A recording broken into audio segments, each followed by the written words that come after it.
हे सब नमस्कारो सर्वपावपणात्मा मंगलां जगद्वेदं धर्मं भगवन् नमो दुर्वाररागादि वैरिवार निवारणे अर्हते योगिनाथाय महावीराय अन्नवे च सुरेन्द्रे च कौशिके पादसंस्पृशे निर्विशेष नमस्कार श्रीवीरस्वामिने नमः।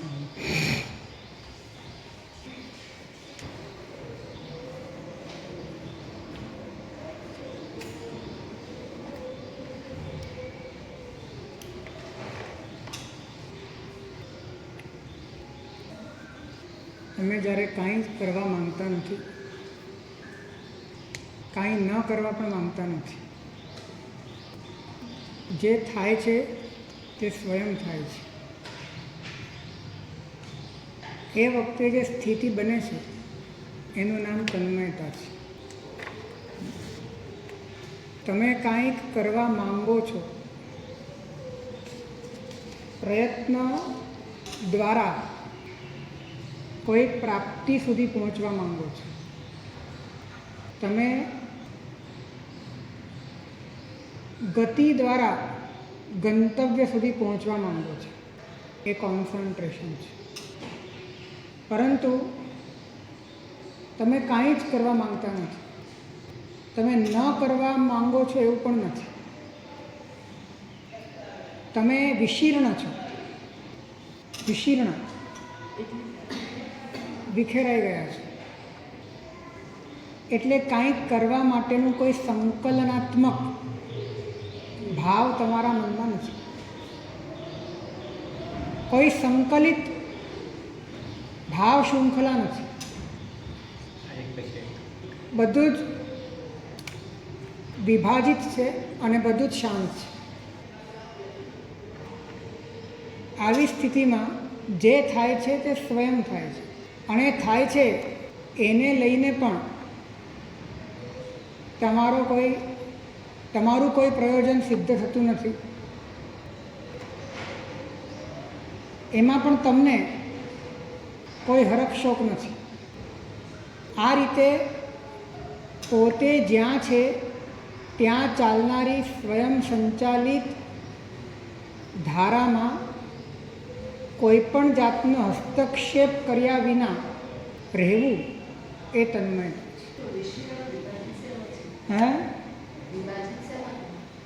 વિશીર્ણતાનો અર્થ એ છે કે તમે સંકલિત થઈને કશું કરવા તૈયાર નથી.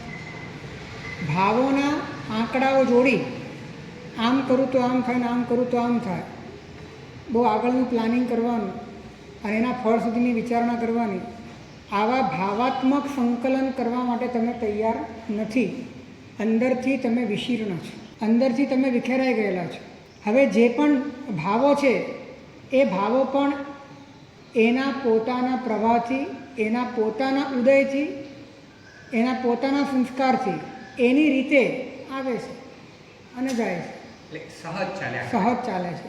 અને એ ચાલે છે એમાં પોતે ચલાવતો નથી, અને એને નથી ચલાવવું એવો પણ ભાવ નથી. આવી સ્થિતિમાં કોઈ પણ જાતના લેવા દેવા, અંદરની ચાલતી ધારાને સાથે કોઈ પણ જાતના લેવા દેવા વગર પોતાની સ્થિતિ બંધાવી એ તન્મયતા છે. અંદરમાં ચાલતી સહજ ધારા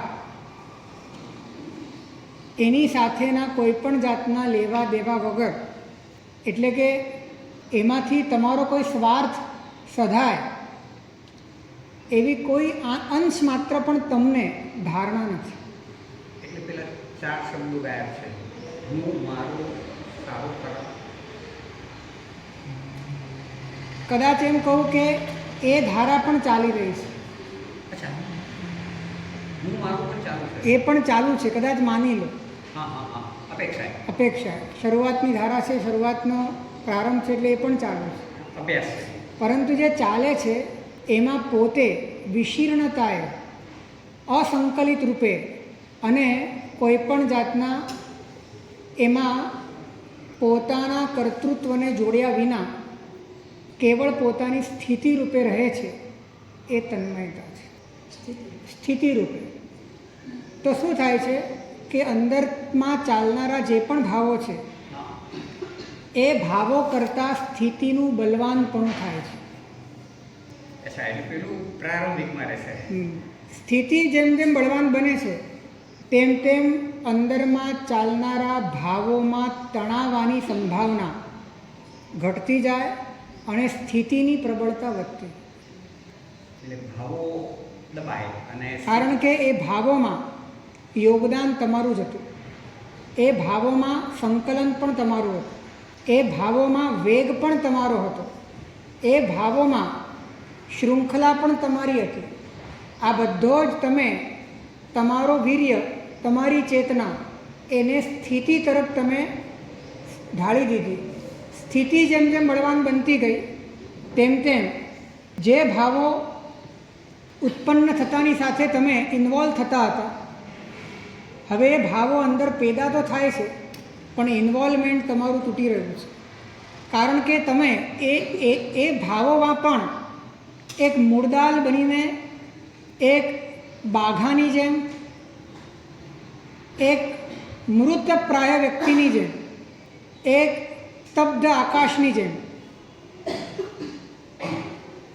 એક ચોખ્ખા કાચની જેમ બસ તમે સ્થિતિમાં છો. આ તન્મયતા છે. અને આ તન્મયતા એ પોતે સ્થિતિ બાંધવાના કારણે નાના મોટા પ્રવાહોમાં અને ભાવોમાં જે ગતિપણું આવતું હતું, જે તરલપણું આવતું હતું, જે ભળી જવાપણું આવતું હતું, એ ધીરે ધીરે બંધ થાય છે અને વિભાવો અને સંયોગોનું જે ચેતના ઉપર પ્રભુત્વ છે એ પ્રભુત્વ ઓછું થતાં ચેતનામાં ચૈતન્યનો પ્રભાવ, ચેતનામાં ચૈતન્યનો વ્યાપ, ચેતનામાં ચૈતન્યની ચમક ધીરે ધીરે ઉઘડવા લાગે. એટલે કે વિભાવોના દબાણ અને એના આવેગમાંથી હળવાશ થતી જશે. અને ઘણી વખત શરૂઆતમાં વિભાવો સામે વિભાવોથી લડવું પડે છે, પરંતુ એ લડત બહુ લાંબી નથી ચાલતી. કારણ કે છેલ્લે છે તો વિકલ્પો છે. તમે અશાંતિની સામે અશાંતિ, એટલે કે અશાંતિ તો હતી જ, તમે એને દૂર કરવા માટે નવી અશાંતિ પેદા કરી. પરંતુ શરૂઆતના તબક્કે મોટી અશાંતિથી બચવા નાની અશાંતિ ઉપયોગી છે, કારણ કે એ તમને શાંતિ તરફ લઈ જાય છે. મોટા વિકલ્પોથી બચવા માટે નાના વિકલ્પો જરૂરી છે કે જે વિકલ્પો તમને નિર્વિકલ્પતા તરફ લઈ જાય છે. પરંતુ બહુ લાંબો સમય માત્ર આના માધ્યમે ખેંચવો દુષ્કર છે. આપણે લગભગ આપણા સંયમ જીવનમાં હારીએ છીએ એનું કારણ પણ આ છે.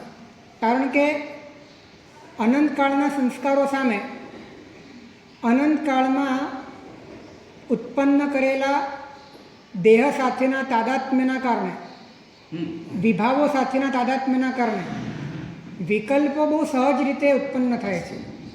અશુભ વિકલ્પો બહુ સહજ રીતે ઉત્પન્ન થાય છે. હવે એની સામે શુભ વિકલ્પો કરવા પડે છે, અને કરવા પડતા વિકલ્પો એ એટલા સ્વાભાવિક નથી જેટલા પહેલાં સ્વાભાવિક છે. તો પરિણામ એ આવે છે કે ધીરે ધીરે થાકી જવાય છે.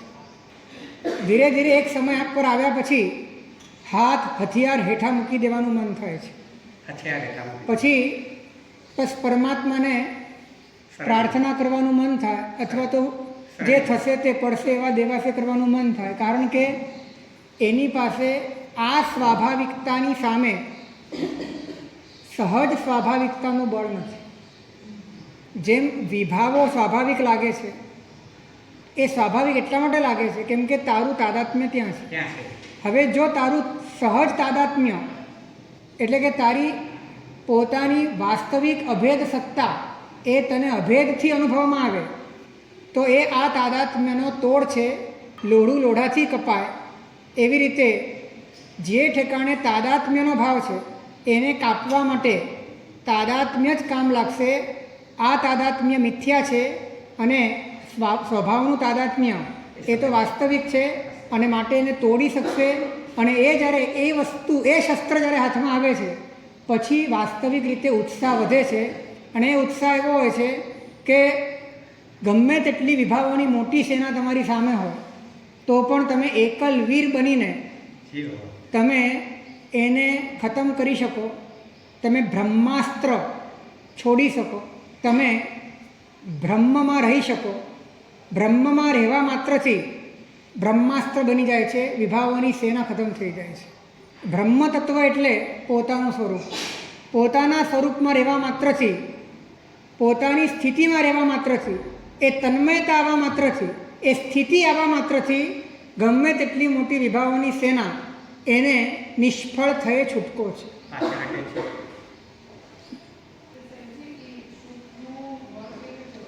શુભનું બળ શુદ્ધના લક્ષ્ય વધે છે.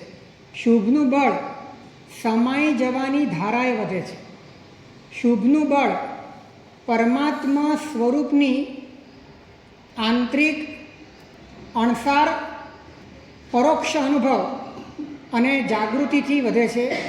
એ જેમ જેમ વધે છે તેમ તેમ શુભમાં બળ આવે છે. નહીં તો નિર્બળ શુભ બળવાન અશુભ સામે હારી જાય છે. નિર્બળ શુભ બળવાન અશુભની સામે હારી જાય. શુભનું બળ શુદ્ધ વગર આવતું જ નથી. શુભનું બળ શુદ્ધ વગર આવતું જ નથી. હે શુભને શુદ્ધના લક્ષ્ય પકડવાનું. એકચ્યુઅલી શુભ છે શું? આમ વિચારો તો શુભ છે શું? તો કે અશુભથી બચવા અને શુદ્ધમાં સમાઈ જવાનો જે પ્રયત્ન છે એ જ શુભ છે. વચ્ચે આ જે પ્રયત્ન છે ને આ જ પ્રયત્ન શુભ છે. અશુભથી બચવું. અશુભથી કેમ બચવું છે? શુભમાં જવા માટે તો કે નહીં, શુદ્ધમાં જવા માટે. શુદ્ધમાં જવા માટે અશુભથી બચવાની જે ધારા છે એ પોતે જ શુભ બની જાય છે. તો અશુભથી બચવું અને શુદ્ધમાં સમાઈ જવું એવા પ્રકારનો પ્રયત્ન, એ પ્રયત્નમાં જેટલા પણ અલગ અલગ પ્રકારના આયામો છે, જેટલા પણ અલગ અલગ પ્રકારના પ્રવાહો છે, અસંખ્ય પ્રવાહો છે, એ અસંખ્ય પ્રવાહો જ્ઞાનીઓ એને શુભ કહે છે. પરંતુ જો અશુભથી બચવાનું નથી થતું અને શુદ્ધ તરફ પરિણમવાનું નથી થતું, શુદ્ધમાં સમાઈ જવાની ધારા નથી અને પરથી વિમુખ થવાની ધારા નથી, તો એ વાસ્તવિક રીતે શુભ બનતું નથી.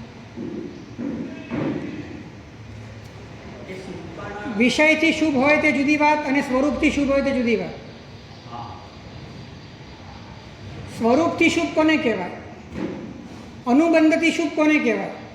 તો કે જે શુભ અશુભથી બચાવે અને જે શુભ તમને સ્વરૂપમાં લઈ જાય. અને શુભ ક્યારેય શુભમાં રહેવા માટે નથી હોતું.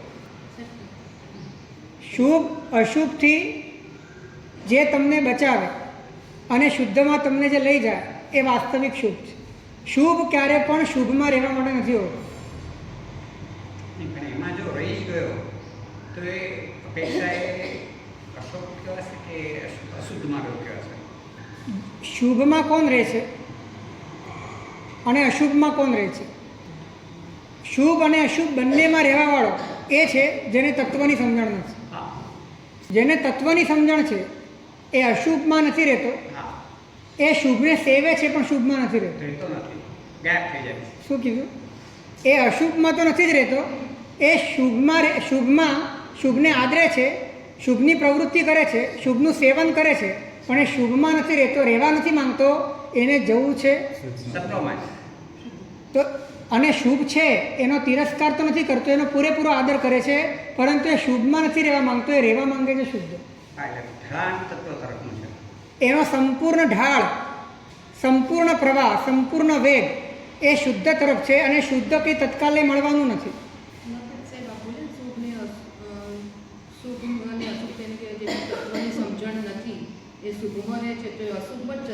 એ શુભમાં પણ રહે છે, અશુભમાં પણ રહે છે, પણ તત્વથી એ અશુભના અનુબંધવાળું છે, એનો અનુબંધ અશુભનો પડે છે.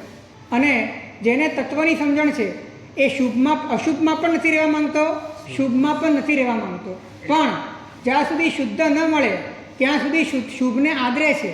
આદરે છે, બહુ જ સારી રીતે આદરે છે, પરંતુ એ આદરવા પાછળનો ભાવ શુભમાં રહેવાનો નથી, શુભના માધ્યમે શુદ્ધમાં જવાનો છે. શુભમાં અત્યારે અશુભમાં ચાલ્યો ન જાય એની કાળજી છે, શુદ્ધમાં જવું છે એવો એનો ભાવ છે. વચગાળાનો સમય એના માટે વિસામાનો છે, એ શુભ એનો માટે વિસામો છે, એનું વિરામ સ્થળ નથી, વિશ્રામ સ્થળ. એમાં અનુબંધ એને શુભનો જ પડશે, કારણ કે એનું લક્ષ્ય. ધ્યાન રાખજો, તન્મયતા માત્ર શુભ છે, તન્મયતા શુદ્ધ નથી. તન્મયતા માત્ર શુભ છે. અને આ તન્મયતા જો પરના લક્ષ્ય હોય, જો એકાગ્રતા પરના લક્ષ્ય હોય, પરમાં કંઈક કરવા માટે હોય, પરને કંઈક પામવા માટે હોય, પરમાં કંઈક બનવા માટે હોય, પરમય થવા માટે હોય, તો આ જ એકાગ્રતા એ આર્ત ધ્યાન બની જાય છે. પરંતુ પોતાની સ્થિતિની જાગૃતતા હોવાના કારણે પોતાના ભીતરમાં ઉત્પન્ન થયેલા દરેક ભાવોનો પોતે અંદરથી સાક્ષી સ્વરૂપ બની શકે, પોતે દ્રષ્ટા સ્વરૂપ બની શકે, એ રીતે અંદરથી કાંઈ કરવાનો ભાવ નથી, કાંઈ ન કરવાનો પણ ભાવ નથી, અંદરથી સંપૂર્ણપણે પોતે વિશીર્ણ થઈ ગયો છે. અને એવી સ્થિતિમાં જે તન્મયતા ઉત્પન્ન થાય છે એ તન્મયતા પોતાની સ્થિતિના બળે ચેતનાના પ્રવાહને વિભાવોમાં ભળતો અટકાવે છે, અને એ ચેતના પોતે સઘન બનતી પોતાના સ્વરૂપને પ્રકાશે છે. જ્યાં સુધી સ્વરૂપનો પ્રકાશ નથી થતો ત્યાં સુધી એ શુદ્ધ કહેવાશે કે શુભ કહેવાશે? સ્વરૂપનો પ્રકાશ નથી થતો ત્યાં સુધી એ માત્ર ને માત્ર શુભ છે, પણ સ્વરૂપલક્ષી છે માટે શુભ છે. સ્વરૂપલક્ષી ના હોય તો એ શુભ છે. પરંપરાએ પણ સ્વરૂપલક્ષી હોય તો શુભ છે. પરંપરાએ પણ સ્વરૂપલક્ષી હોય, પરંપરાએ પણ સમાઈ જવાની ધારા હોય તો જ્ઞાની એને શુભ. હે? કારણ કે તન્મયતા ત્યારે કહેવાય કે જ્યારે સહજતા અને જાગૃતિ આ બેનો સમન્વય થાય તો સહજતા છે, તો તન્મયતા છે. સહજતા અને જાગૃતિ આ બેનો સમન્વય થાય તો તન્મયતા છે. પરંતુ અસહજતા અને જાગૃતિ આ બેનો સમન્વય થાય તો કોન્સન્ટ્રેશન છે. સહજતા અને જાગૃતિ એટલે તમે જ્યારે જે સ્થિતિમાં છો ત્યારે તે સ્થિતિમાં તમે તમારા સમગ્ર માળખાને સ્વયં સંચાલિત પ્રવાહમાં મુક્ત કરી દો છો, છોડી દો છો. તમે એનું સંચાલન કરવા માટે પણ ઊભા નથી રહેતા. માથાથી પગ સુધી હૃદયના દરેક ભાવોના પ્રવાહમાં ચાલનારા અલગ અલગ પ્રકારના પરિવર્તનોમાં કોઈ પણ જગ્યાએ હસ્તક્ષેપ તમે નથી કરતા. જે ચાલે છે એ ચાલે છે. તમે એની સ્વયં સંચાલિતતાને એ હદે સ્વીકાર કરો છો કે જાણે કે એની સાથે તમારો કોઈ સંબંધ નથી. અને ત્યારે વિભાવો અને સંયોગો એની તમારા પોતાના ચૈતન્ય સ્વરૂપ કરતાની ભિન્નતા કંઈક અંશે તમને સમજાય છે. ત્યારે તમારી સ્થિતિ આ બધા જ સ્વયં સંચાલિત પ્રવાહોની વચ્ચે એક આકાશની જેમ એક અલિપ્તપણે તમારા ભીતરમાં જાગૃત થાય છે, તમને સમજમાં આવે છે. પરંતુ આપણે આપણા ભીતરમાં જે પણ ઉઠ્યું, જે પણ જાગ્યું, એમાં કાયમ કૂદકો જ માર્યો છે. કાયમ આપણે ઇન્વોલ્વ જ થયા છીએ, કાયમ એની સાથે જોડાયા જ છીએ. એને એક વહેતી ધારાની જેમ વહેવા નથી દીધું. એને સ્વયં સંચાલિત રીતે એને પોતાની મેળે આગળ ચાલવા નથી દીધું. દરેક ભાવમાં આપણો હસ્તક્ષેપ છે, આપણું ઇન્ટરફિયરિંગ છે. દરેક જગ્યાએ આપણે ઊભા છીએ અને માટે એ ભાવો કરતાં પોતાનો સ્વભાવ કાંઈક અલગ છે એ વાતને સમજવા માટેનો જે સ્પેસ મળવો જોઈએ એ સ્પેસ નથી મળતો. એટલે એને પકડીને આગળ જ ચાલીએ. પકડીને નહીં, વળગી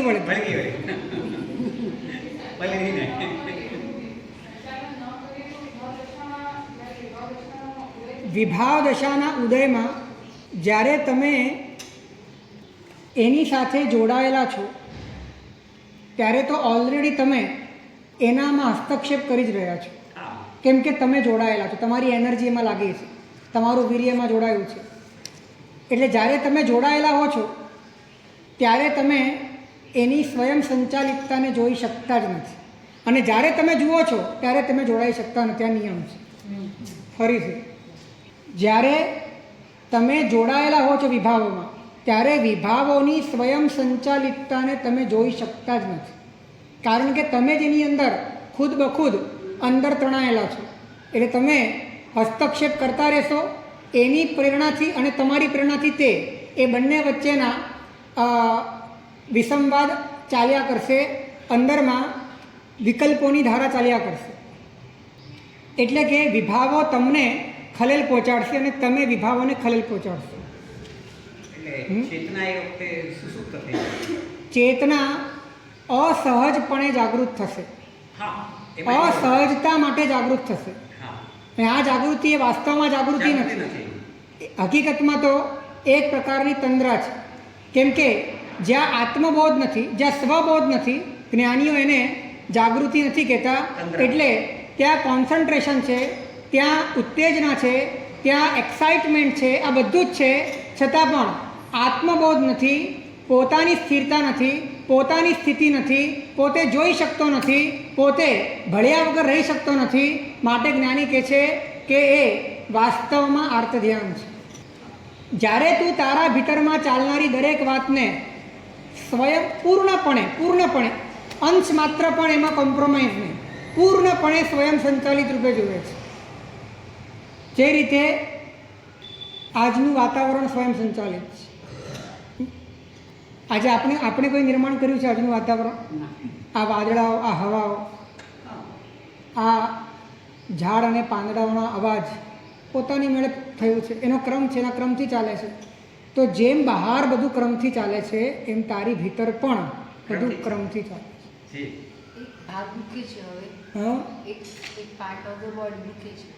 હવે દુખે છે તો એ જે પણ ઘટના છે એ ઘટનાને એની રીતે ચાલવા દો, એની રીતે એને દુખવા દો.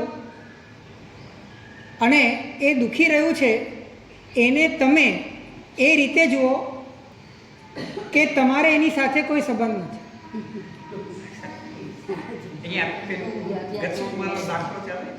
જે બળે છે તે મારું નથી ને મારું છે તે બળતું નથી. હકીકતમાં જોયા પછી આ વાત છે. જોયા પહેલાં જો આ બોલશો તો ગરબડ થશે. કારણ કે જ્યાં સુધી તમારી સ્થિતિ એ પ્રમાણે નથી, જ્યાં સુધી એના કરતાં ભિન્ન સમજાતી નથી, ત્યાં સુધી આ ભેદવાળી વાતો એ માત્ર કાલ્પનિક બની જાય છે. તમારે તમારી ભિન્ન સ્થિતિનો અનુભવ તો કરવો પડશે ને. તો દુખે છે, આ દુઃખનો અનુભવ ક્યાં છે? શરીરમાં નથી, જ્ઞાનમાં છે. ધ્યાન રાખજો, તમારો બધો જ અનુભવ જ્ઞાનમાં છે, શરીરમાં એક પણ અનુભવ નથી. શરીરના માધ્યમે ભલે થાય પણ અનુભવ માત્ર તમારા જ્ઞાનમાં છે. જ્ઞાનમાં જ થશે. હવે એને જ્ઞાનમાં જે છે એને જ્ઞાનમાં એની રીતે એના ક્રમથી આવ્યું છે, એમાં તમે કોઈ હસ્તક્ષેપ ન કરો, એને ચાલવા દો. હે તમારે બહારથી જે કરવું એ કરો, અંદરની સ્થિતિમાં તમારે કઈ રીતે વર્તવું જોઈએ એની વાત છે. હા બસ એ જ. અંદરની સ્થિતિમાં તમારે જે પણ થઈ રહ્યું છે આ છે ને સાધનાનો પાર્ટ છે. હા. અને આ સાધના એમાં ધ્યાન એ રાખવાનું છે કે તમારે તમારા ભીતરમાં ચાલનારા પ્રવાહો એને સ્વયં સંચાલિત ગણી તમારે એના કિનારે ઊભા રહેવાનું છે. એમાં તમારે ઇન્વોલ્વ નથી થવું, અંદર નથી. અંદર નથી જવાનું. અને તમે એને સ્વયં સંચાલિત રૂપે જોશો તો જ તમે એમાં ભળતા અટકશો. અંદર ઇન્વોલ્વ થઈ જઈએ તો પાછા બહાર કેવી રીતે નીકળવું? જ્યારે તમે એને સ્વયં સંચાલિત જોશો તો ઓટોમેટિક બહાર નીકળી જશે. સ્વયં સંચાલિતતા એ એટલું મોટું શસ્ત્ર છે, કેમ કે જ્યાં તમારાથી ચાલવાપણું હોય ત્યાં જ તમારું જોડાણ હોય. જ્યાં તમારાથી કશું ચાલવાપણું જ નથી, બધું એની મેળે જ ચાલતું હોય, ત્યાં તમારા જોડાણનો કોઈ અર્થ જ નથી, ત્યાં તમારા જોડાવાનું કોઈ પ્રયોજન જ નથી. તમે તો નિરર્થક છો, તમે સાવ ફાલતુ છો. તમે જોડાઓ કે ન જોડાઓ એની રીતે જ ચાલવાનું છે, તો શું કામ જોડાવાનું? આ વાત તમને ત્યારે સમજાય છે જ્યારે તમને સ્વયં સંચાલિતતા સમજાય છે. જેમ વિશ્વના પ્રવાહો સ્વયં સંચાલિત છે, એમ મારા ભીતરમાં જે પણ ચાલે છે એ પણ સ્વયં સંચાલિત છે. હવે સ્વયં સંચાલિત છે એમ જાણીને પોતે વિભાવમાં ડૂબી જાય તો સમજવું કે સ્વયં સંચાલિતતાને જોઈ શક્યો નથી. આ નિયમ. જો સ્વયં સંચાલિતતાને બરાબર જોઈ શકે તો ઇન્વોલ્વ ના જ થાય, નિયમ છે. હા. એકદમ. ઓલમોસ્ટ સેમ છે, પણ આપણે ક્રમબદ્ધ પર્યાય માત્ર આપણા ઇન્દ્રિયોથી દેખાતા બાહ્ય જગતમાં જ આપણે માનીએ છીએ. અંતરમાં. પણ તારી ભીતરમાં પણ જે ચાલે છે એ પણ ક્રમબદ્ધ છે. અને તારા મનમાં, તારા ભાવોમાં, તારા હૃદયમાં, તારા આશયમાં જે પણ ચાલી રહ્યું છે એ બધું જ એ સ્વયં સંચાલિત છે. આવું જોઈને જ્યારે તું એના પ્રત્યે અંદરથી ઉદાસીન બની જાય છે, જ્યારે તું એમાં હસ્તક્ષેપ કરવાનું ટાળે છે, જ્યારે તારો સંબંધ એની સાથેનો ગૌણ થઈ જાય છે અને તારી સ્થિતિમાં જ તારું વધારે ને વધારે તન્મયતા આવતી જાય છે, તેમ તેમ જે તારું ચૈતન્ય, જે તારું વીર્ય એ વિભાવો રૂપે પરિવર્તિત થતું હતું, એ સમગ્ર વીર્ય તારી સ્થિતિ રૂપે પરિવર્તિત થઈ જવાના કારણે તને આત્મબોધની શક્યતા વધી જાય. જે કંઈ થતું હતું એવા ઉપાયથી ફરક દેખાય છે. બસ હવે સમજાય. એ બધું જ સ્વયં, તમે ઉપાય કર્યો એ પણ સ્વયં સંચાલિત. તમને એવું લાગે છે કે મેં કર્યો. જ્યારે તમે એ દૃષ્ટિકોણને તીક્ષ્ણપણે સ્વીકારો છો ત્યારે એ દૃષ્ટિકોણને પૂરેપૂરો સ્વીકારો, અને પૂરેપૂરો સ્વીકારશો તો તમારો કર્તવ્ય ખતમ થઈ જશે. કારણ કે આ ક્ષણ પછીની ક્ષણ એ કેવળ જ્ઞાનીઓના જ્ઞાનમાં પહેલેથી અનંતકાળ પહેલાં નિશ્ચિત છે કે આમ જ બનવાનું છે, આમ જ થવાનું છે. તારા વિચાર પણ આમ જ થવાના છે. તારા વિચારો આવ્યા પછી તું રિએક્શન પણ આ રીતે કરવાનો છે. એ પણ પહેલેથી. આ રીતે જ્યારે બધું જ કેવળ જ્ઞાનીઓના જ્ઞાનમાં નિશ્ચિત છે, એ કેવળ જ્ઞાનીઓના જ્ઞાન ઉપર શ્રદ્ધા કરી દરેક વસ્તુને સ્વયં સંચાલિત માનતા અંદરથી એના પ્રત્યે પોતાનો સંબંધ ખરી પડતા ઉદાસીન ભાવ આવતા કેવળ પોતાની સ્થિતિ બચતા અંદરમાં ચૈતન્ય સ્વભાવ પ્રગટ થાય. સાહેબ આ દુખે છે ને પછી જે દવા લગાડી ને એ પણ નક્કી જ હતું. બધું જ નક્કી છે. દુખે દુખે છે માટે લગાડી. હે એટલે આપણે એમાં ભળ્યા ને સાહેબ દર્દમાં. તમે જો આ રીતે જોશો કે બધું થઈ રહ્યું છે, બધું જ થઈ રહ્યું છે, થઈ રહ્યું છે અને તમે કરો છો, આ બે વાતમાં ઘણો મોટો ફરક છે. કરતા. અને હું એમ કહું છું કે થાય છે તે કરીએ છીએ કે કરો છો એ થાય છે. હા, બેમાં બહુ મોટો ફરક છે. જે થાય છે જ તમે કરો છો. હા. એટલે એકચ્યુઅલમાં તો એ થાય છે. આ તો શરીર સાથેનું તાદાત્મ્ય હોવાના કારણે આપણે એવું માન્યું છે કે મેં કર્યું. બાકી તો વાસ્તવમાં તે પૂતગલના સ્કંધોમાં તથા પ્રકારનું પરિણમન હોવાના કારણે જીવ પણ એમાં તથા પ્રકાર નિમિત્ત બનવાનો હોવાના કારણે અને એ પણ પૌદ્ગલિક ભાવો હોવાના કારણે એનો ક્રમ સુનિશ્ચિત હતો અને એ પ્રમાણે થયું છે. આવું જોતાં પોતાની સ્થિતિ કેટલી બધી અલાયદી પડી જાય છે, પોતે અંદરથી કેટલો અલિપ્ત થતો જાય છે. ક્રમબદ્ધ પર્યાય એટલા માટે નથી કે તમે બધું નિશ્ચિત છે એવું માનીને ના ના થાય. બધું નક્કી જ છે પછી તમે પ્રમાદ કરો, હા બરાબર છે ને. તમે વિભાવમાં ડૂબી જાઓ, બધું નક્કી જ છે. એને માટે ક્રમબદ્ધ નથી. ક્રમબદ્ધ જોતા તમારા ભીતરમાં એની સાથે હસ્તક્ષેપ કરવાની વાસના તમારી ખંડિત થઈ જાય, ઇન્વોલ્વમેન્ટ તમારું તૂટી જાય, જેમ છે એમ સ્વીકાર કરવાની ક્ષમતા આવે, અંદરમાં સમતા ભાવ પ્રગટ થાય અને અંદરમાં સમાઈ જવાની ધારા પ્રગટ થાય. એને માટે ક્રમબદ્ધની વાત છે. કયો સિદ્ધાંત શેને માટે વાપરવો એ જો ખબર ન પડે તો પ્રમાદથી હાથમાં ધરેલી ખડગધારાની જેમ પોતાનું જ ગળું કાપી નાખે.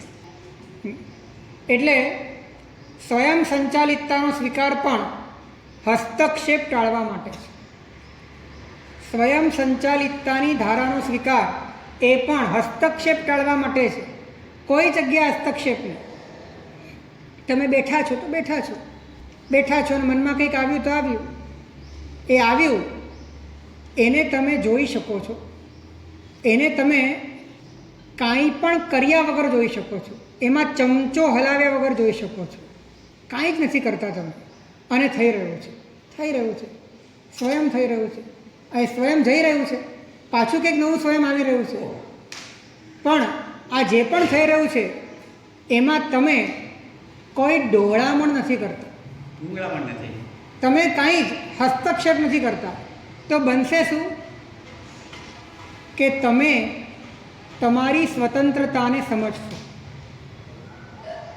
તમારી સ્વતંત્રતા તમને સમજાશે કે વિભાવો કરતાં પણ તમે સ્વતંત્ર છો, ક્રોધ કરતાં તમે સ્વતંત્ર છો, ઈચ્છાઓ કરતાં તમે સ્વતંત્ર છો, કામ અને વાસનાઓ કરતાં તમે સ્વતંત્ર છો. આ બધું છે, પણ આ બધું એક જણસની જેમ, એક ભૂતાવળની જેમ પોતાના ક્રમથી આવે છે, પોતાના ક્રમથી શાંત થઈ જાય છે, પોતાના ક્રમથી જતું રહે છે. અને એવા સમયમાં પણ તમારી સ્થિતિ એ સ્વયં સિદ્ધ છે, એ પોતાની સ્થિતિ એ સ્વયં પૂર્ણ છે. એને આની સાથે કોઈ લેવા દેવા નથી. પરંતુ આટલી ધીરતા હોવી જોઈએ. જણસની જેમ જતું રહેશે તો ભૂતાવળ, ભૂતાવળ એટલે એ જ્યાં છે તે છે, જે છે તે છે. એક હવાના ઝોકાની જેમ એ આવે છે ને જતું રહે છે. પરંતુ આટલી શાંતિ, આટલી ધીરજ, આટલી ક્ષમતા, આપણે છે ને ક્ષમાસમન શબ્દ બોલીએ છીએ. તો ક્ષમાનો અર્થ માત્ર આપણે ક્રોધના પ્રતિકાર રૂપે જ કર્યો છે, નહીં. પણ વાસ્તવમાં ક્ષમ ધાતુનો અર્થ સામર્થ્ય છે, સમર્થ થવું. તો આ સામર્થ્યને ધારણ કરનારો જે હોય તે ક્ષમા શ્રમણ છે. અને શ્રમણ શબ્દ પણ પાછળથી આવ્યો છે. મૂળ શબ્દ સમણ છે. શું છે? સમણ. હા સમણનો અર્થ છે જે સમતાવાળો છે. હા આ તો પાછળથી સમણ નહીં સમજાયું હશે માટે શ્રમણ આવી ગયું. બાકી પ્રાકૃતમાં તો સમણે શબ્દ છે. એ સમણેનો અનુવાદ ટીકાકારોએ પાછળથી શ્રમણ કર્યો. એ પણ અર્થ સાચો છે, પણ બહુ આધ્યાત્મિક રીતે સ્પર્શતો શબ્દ એ શમણ છે. શમન, શમન એટલે કે જેનું ભીતર શાંત છે. સમન સમણ સમન સમતાના અર્થમાં સમણ છે. તમ સૌ ભાઈ. પરંતુ કદાચ આપણને બધાને જોઈને જ શ્રમણ શબ્દ કર્યો હશે કે જે બહુ થાકે એનું નામ શ્રમણ. જે બહુ શ્રમ કરે, હકીકતમાં સમણનો અર્થ છે જે બહુ શાંત હોય, જે બહુ ઠરેલ હોય, જે પોતાનામાં સમાઈ ગયો હોય એ સમણ છે. અને જે બહુ થાકતો હોય, બહુ શ્રમ કરતો હોય તે શ્રમણ છે. અને ક્ષ. તો જે સમતા માટે સમર્થ છે તે ક્ષમા શ્રમણ છે, ખમા સમણ છે.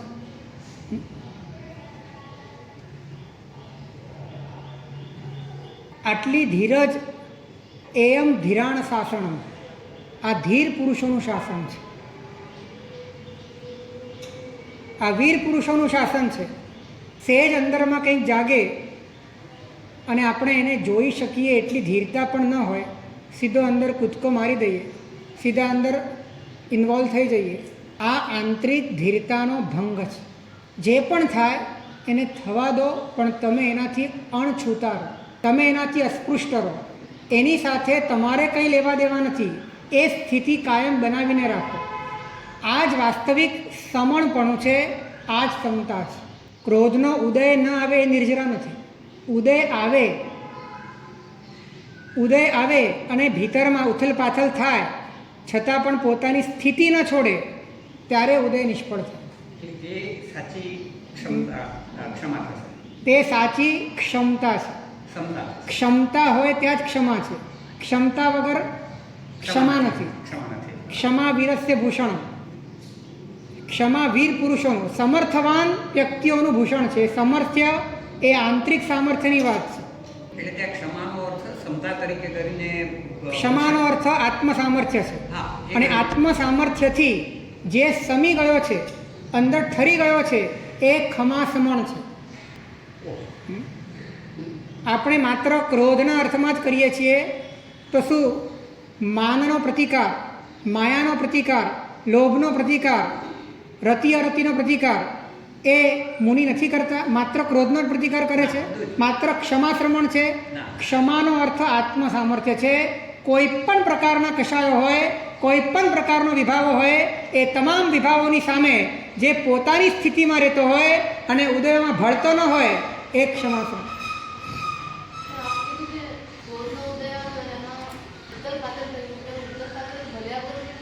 ઉથલ પાથલ થાય અને ન ભળે. જો પહેલાં પોતે ઉથલ પાથલમાં ભળતો હોય, પછી ઉથલ પાથલને જોતો હોય, પછી જોતાં જોતાં તન્મયતા આવતા આવતા સમગ્ર અનુભૂતિમાં વ્યાપકપણે વિરાજમાન એવા પોતાના ચૈતન્ય સત્તાને સમજતા સમજતા પોતાની સ્થિતિ ઉપર આવી જાય. અને પોતાની સ્થિતિ પર જે આવી ગયો પછી પણ ઉથલ પાથલ થાય, પણ પહેલાં ઉથલ પાથલમાં ભળતો હતો, હવે ઉથલ પાથલમાં ભળતો નથી. હવે જે ભળે જ ઉથલ પાથલ થાય છે, એ ઉથલ પાથલ થવાનું કારણ પણ એ છે કે હજી પોતાની સ્થિતિમાં પોતે પૂર્ણપણે પ્રતિષ્ઠિત થયો નથી, પણ સ્થિતિ બનાવીને ઊભો છે, સ્થિતિમાં છે પોતે. માટે એનું ફળ એને એ મળે છે કે ઉથલ પાથલ થવા છતાં અંદરમાં ઉથલ પાથલ છે, પણ અંદરમાં ઉથલ પાથલ નથી. અંદરમાં ઉથલ પાથલ છે, પણ અંદરમાં ઉથલ પાથલ નથી. એટલે એને નોંધ લેવાય છે. એટલે કે અંદરમાં ગમે તેવું આવી જાય તો પણ અડિયા વગર ચાલ્યું જાય છે. એને ક્ષોભ નથી થતો, એ હલી નથી જતો, એના પાયા અંદરથી હચમચી નથી જતા. અંદરમાં એ સ્થિતિના બળે ઊભો છે. અને પછી ધીરે ધીરે સ્થિતિમાં જેમ જેમ બળ વધતું જાય, સ્થિરતા આવતી જાય, તેમ તેમ ઉથલ પાથલો પણ શાંત થઈ જાય. ઉથલ પાથલની ખબર પણ ના પડે અને કર્મોના ઉદયો બારોબાર ભોગવાઈ જાય અને પોતાની સ્થિતિ એ એટલી બધી સઘન બની જાય કે અહીં બેઠા બેઠા મોક્ષના સુખની અનુભૂતિ થાય. આ વસ્તુ 6થા અને 7મા ગુંઠાણાની છે. પરંતુ 4થા ગુંઠાણે ઘટના ઘટે કે ઉથલ પાથલ થવા છતાં પોતાની સ્થિતિમાં હોવાના કારણે ભળે. આટલી ઘટના 4થા ગુંઠાને ઘટી છે. હું તમને કહું કે શ્રેણિક મહારાજાએ કોણિકના જેલની અંદર ગદા લઈને સાંકળ તોડવા માટે જ્યારે આવ્યો, ત્યારે એને લાગ્યું કે આ પિતૃ હત્યા કરશે, એને પાપથી બચાવો. અને ક્યાંક ભીતરમાં વ્યાકુળતા જન્મી અને તાલકૂટ વિષ ચૂસી લીધું અને આત્મહત્યા કરી. ભીતરમાં ઉથલ પાથલ હતી કે નહોતી? હા કે ના? ઉથલ પાથલ હતી છતાં પણ ઉથલ પાથલ અંદરમાં જ ઉથલ પાથલ હતી, પણ અંદરમાં ઉથલ પાથલ નહોતી. હા હા, એટલે અંદરમાં પણ અંદરમાં નહોતી. અંદરમાં નહોતી. હા પછી તાલકુટ હા? ખાધું એ કેવી રીતે?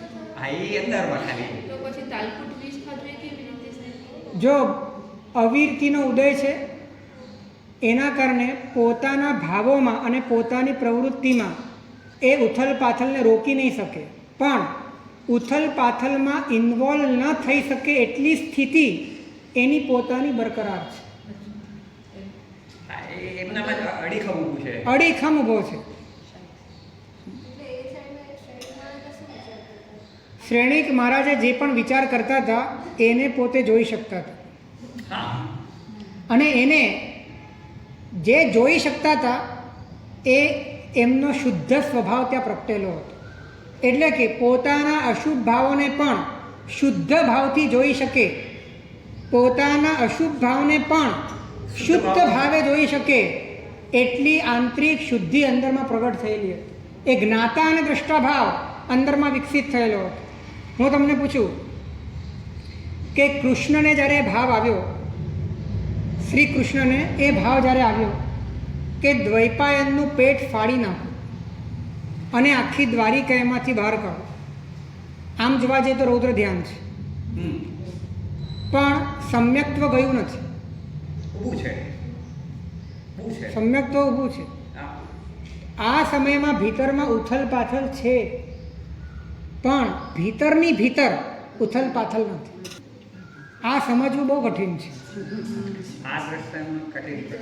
એટલા માટે કઠિન છે, કઠિન એટલા માટે છે કે વિભાવ અને ચેતના વચ્ચેનો ભેદ આપણને સમજાયો નથી, એમને સમજાઈ ગયો છે.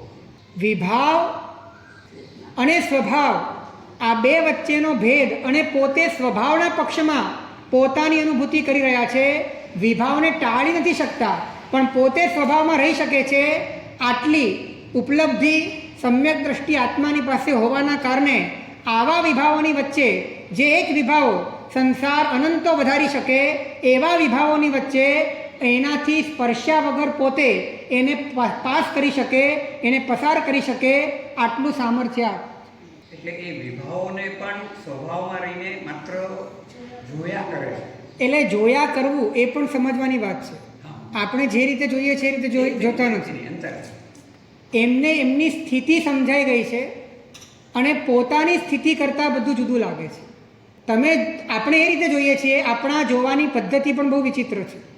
આપણે જોતા જોતા ભળી જઈએ છીએ, આપણે જોતા જોતા કોન્સન્ટ્રેટિવ મોડ ઉપર આવી જઈએ છીએ, આપણે જોતા જોતા શાંત થવાની જગ્યાએ ઉથલ પાથલના ભાગ બની જઈએ છીએ, આપણે જોતા જોતા એ દ્રષ્ટા ભાવની અંદર પ્રવેશવાની જગ્યાએ કર્તા ભાવની અંદર પ્રવેશી જઈએ છીએ. એટલે જોવાની પદ્ધતિ એ જ્ઞાનીઓના અનુગ્રહ વગર સમજાતી નથી. જોવું કઈ રીતે એ તો જોનાર સમજાયા પછી જ સમજાય છે. અને એ માટે ત્યાં સુધી પહોંચવા માટે જોનાર સમજાયા પછી જ જોવાની પદ્ધતિ સમજાય છે. આપણે જોનારને તો સમજતા નથી અને જોયા કરીએ છીએ, તો આપણી જે દ્રષ્ટિ છે એ દ્રષ્ટિ કર્તા ભાવથી પ્રેરાયેલી છે. એની દ્રષ્ટિની અંદર સહજતા નથી, એ દ્રષ્ટિમાં અસહજતા. તો આ બધી વાત આપણે ચોથા ગુંઠાણોની કરી, પરંતુ આપણે પુરુષાર્થ શું કરી શકીએ? કઈ રીતે આપણે સ્થિતિમાં જઈ શકીએ?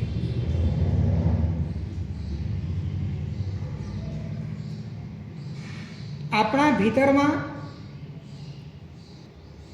જે પણ ચાલી રહ્યું છે એ સમગ્ર પરિસ્પંદન, એ સમગ્ર પ્રવાહ ત્યાં સજાગપણે તન્મય થવાથી. તન્મય થવું એટલે ભળવાની વાત નથી, સજાગપણે સ્થિતિ બાંધવાની વાત છે. સજાગપણે સ્થિત થવાથી, સજાગપણે તન્મય થવાથી ધીરે ધીરે એવું બને છે કે ચેતનાને સંપૂર્ણપણે તન્મયતાની દિશામાં લઈ જવાના કારણે, અભેદની સ્થિતિમાં લઈ જવાના કારણે જેટલું પણ ભેદવાળું હશે એ છૂટું એ છૂટું પડી જશે. છૂટું પડી જશે, ડિટેચ થઈ જશે શુદ્ધ. ફરીથી બોલો. આપણા ભીતરમાં જે પણ ચાલી રહ્યું છે ત્યાં સજાગતાપૂર્વક તન્મય થવાથી આપણે શું કરીએ છીએ? સજાગતાપૂર્વક ત્યાં જોવાનું કામ કરીએ છીએ. સજાગતાપૂર્વક તન્મય થવાનું કામ નથી કરતા. સજાગતાપૂર્વક જ્યારે તમે જુઓ છો ત્યારે તમે તન્મય નથી થતા. સજાગતાપૂર્વક જોવું અને સજાગતાપૂર્વક તન્મય થવું બે જુદી વાત છે. જ્યારે તમે સજાગતાપૂર્વક જુઓ છો તો હજી તો તમારી પાસે જોનારનો બોધ નથી અને તમે જોવા માંગો છો તો એ જોવામાં તણાવ પેદા થશે, એ જોવામાં કોન્સન્ટ્રેટિવ મોડ આવશે, એ જોવામાં અંદરમાં એક આર્ત ધ્યાનની સ્થિતિ ઊભી થશે, એ જોવામાં વિકલ્પોની વૃદ્ધિ થશે. એટલે એ રીતે જોવાનું છે કે જોવું તમારું પથરાઈ જવું જોઈએ અભેદપણે તન્મયતા રૂપે. તમારા ભીતરમાં જે પણ ચાલી રહ્યું છે એમાં તમે એવા છવાઈ જાઓ, તન્મયતા રૂપે સજાગપણે છવાઈ જાઓ કે ધીરે ધીરે એ તન્મયતા ચારે બાજુથી એ પોતાનો અભેદ કરશે અને એ અભેદમાં જેટલું પણ ભિન્ન હશે એ ઓટોમેટિક છૂટું પડી સાવ છૂટું પડી જશે. સજાગ નહીં રહેવાનું. હા અંદરથી સજા. સાહેબ આમાં કોઈ દૃષ્ટાંત બેસી શકે? ખરેખર સજાગતા અને સહજતા, સજાગતા અને સહજતા આ બે પાયા ઉપર જ આખી અધ્યાત્મની યાત્રા છે. આ બેમાંથી એક પણ પાસું જો તૂટ્યું તો અધ્યાત્મની યાત્રા તમારી તૂટવાની. હવે આમાં મોટા ભાગે આ જીવે સજાગતાનો અનુભવ કર્યો છે પણ સહજતા વિના. કેમ કે આપણા કાન સતર્ક હોય છે, આપણી આંખો પણ સતર્ક હોય છે, એ સજાગતા જ છે એક પ્રકારની, પરંતુ એ સજાગતામાં સહજતા નથી.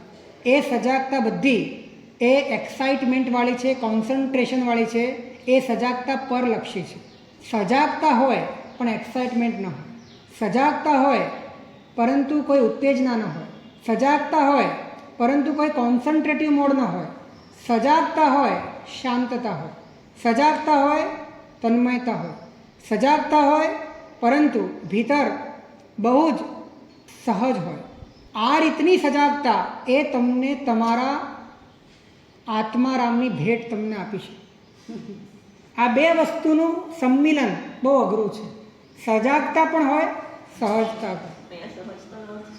હે સહજતા અમે છે ને વચ્ચે આશ્રમમાં ગયા હતા. એ આશ્રમમાં એક શ્લોક લખ્યો હતો. એ શ્લોક બહુ અદ્ભુત હતો. એમાં એવું લખ્યું હતું, ઉત્તમા સહજાવસ્થા, ઉત્તમા સહજાવસ્થા, મધ્યમાં ધ્યાન ધારણા, કનિષ્ઠા શાસ્ત્ર ચિંતા સ્યાત, તીર્થયાત્રા ધમાધમ. ધમાધમ સૌથી શ્રેષ્ઠ શું છે તો કે સહજ અવસ્થા. એ રેવા દે. સૌથી શ્રેષ્ઠ શું છે? સહજ અવસ્થા. કેમ કે ત્યાં તમે જ પોતે ભગવાન બની ગયા. ઉત્તમા સહજાવસ્થા. હવે સહજ અવસ્થા નથી આવતી તો શું કરવું? મધ્યમાં ધ્યાન ધારણા. તો ધ્યાન અને ધારણાઓ કર્યા કરો. તો ધ્યાન અને ધારણાઓ પણ નથી થતી તો શું કરવું? કનિષ્ઠા શાસ્ત્ર ચિંતા સ્યાત. તો શાસ્ત્રોનું ચિંતન કરો. અને શાસ્ત્રોનું ચિંતન પણ નથી થઈ શકતું તો શું કરવું? તો તીર્થની યાત્રા. ખ્યાલ આવ્યો? એટલે તીર્થયાત્રા શેના માટે છે? તો કે તીર્થયાત્રા એને માટે છે કે એ કરતાં કરતાં તમને જિજ્ઞાસા જાગે કે પરમ તત્વ શું છે, તો તમે શાસ્ત્રના ચિંતનમાં લાવો. અને શાસ્ત્રનું ચિંતન કરતાં તમને ખ્યાલ આવે કે હકીકતમાં ધ્યાન કરવા યોગ્ય, ચિંતન કરવા યોગ્ય તો એક જ પદાર્થ છે, તો તમે ધ્યાન ધારણામાં લાવો. અને ધ્યાન ધારણા કરતાં કરતાં તમારા બધા વિકલ્પો ખરી પડે તો સહજ અવસ્થા આવી જાય. આવો ક્રમ છે. તો સહજતા શું? તમારા ઉપયોગમાંથી પ્રયત્ન ખરી પડે એનું નામ સહજતા. તમારા ઉપયોગમાંથી પ્રયત્ન ખરી પડે એનું નામ સહજતા. જ્યાં પ્રયત્ન છે ત્યાં અસહજતા છે. જ્યાં પ્રયત્ન છે ત્યાં પ્રાપ્તિની કામના છે. જ્યાં પ્રયત્ન છે ત્યાં ભવિષ્યનો વિચાર છે. જ્યાં પ્રયત્ન છે ત્યાં વિકલ્પોની વણઝાર છે. ઉપયોગ છે અને પ્રયત્ન નથી, આવી સ્થિતિનું નામ સહજતા છે.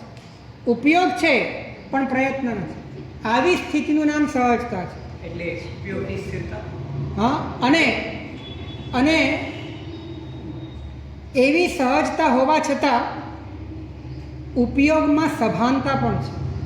ઉપયોગમાં સભાનતા પણ છે. ઉપયોગને પોતાની સ્થિતિની સભાનતા પણ છે. એટલે સભાનતા પણ છે અને પ્રયત્ન પણ નથી. સભાનતા છે અને પ્રયત્ન નથી. આવું જે કોમ્બિનેશન છે એ અધ્યાત્મ છે. સભાનતા હોય અને પ્રયત્ન આવ્યા વગર રહેતો નથી, આવી આપણી હાલત છે.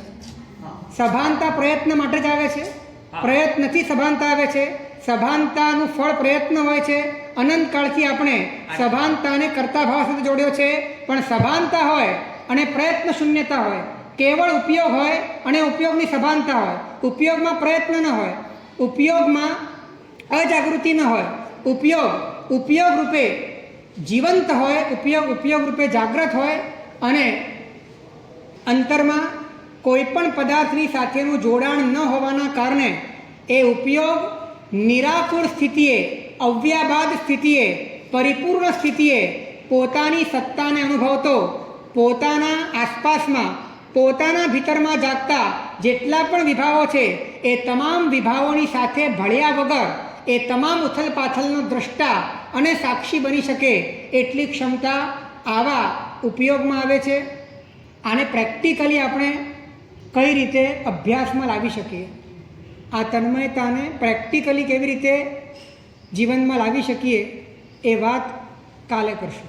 કારણ કે આ બધી વાતો સાંભળવામાં અને સમજવામાં પણ ક્યાંક આપણને એમ લાગે છે કે આપણાથી થશે કે કેમ, આ શક્ય છે કે કેમ. પણ ઘણી વખત જ્યારે પ્રયોગ કરીએ છીએ તો એ પ્રયોગ કરતાં કરતાં એ વસ્તુ આપણના માટે સહજ બની જાય છે, સરળ બની જાય છે. તો કેટલાક પ્રયોગો એવા છે કે જે પ્રયોગો આપણને સહજતા અને સજાગતા આ બંને સ્થિતિમાં આપણને લઈ જઈ શકે છે. તો એ પ્રયોગોની વાત આવતીકાલે કરીશું.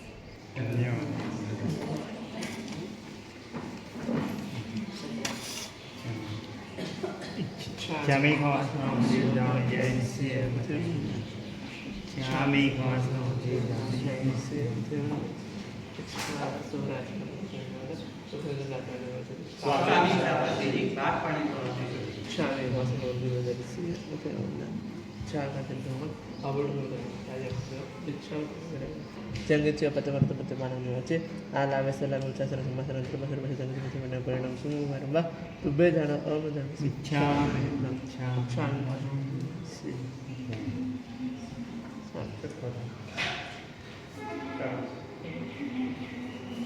સારમંગલ મંગલમ સર્વકલ્યાણ કારણમ પ્રધાનમ સર્વધર્માણામ જૈનમ જયતિ.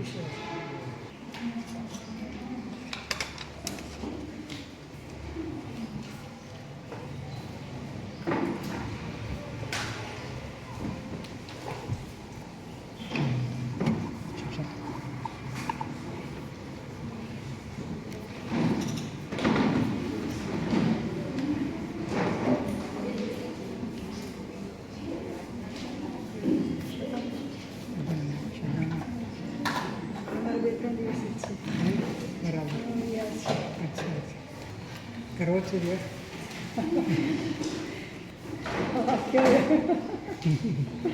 કરવો પડશે તો પણ અત્યારે ઉત્તરાયણને બે ત્રણ દિવસ છીએ એટલે બધા દિવસમાં જે લાભ મળી જાય તો આવી જાય શીખી ગયા સરકાર આગળ તો થવા નથી.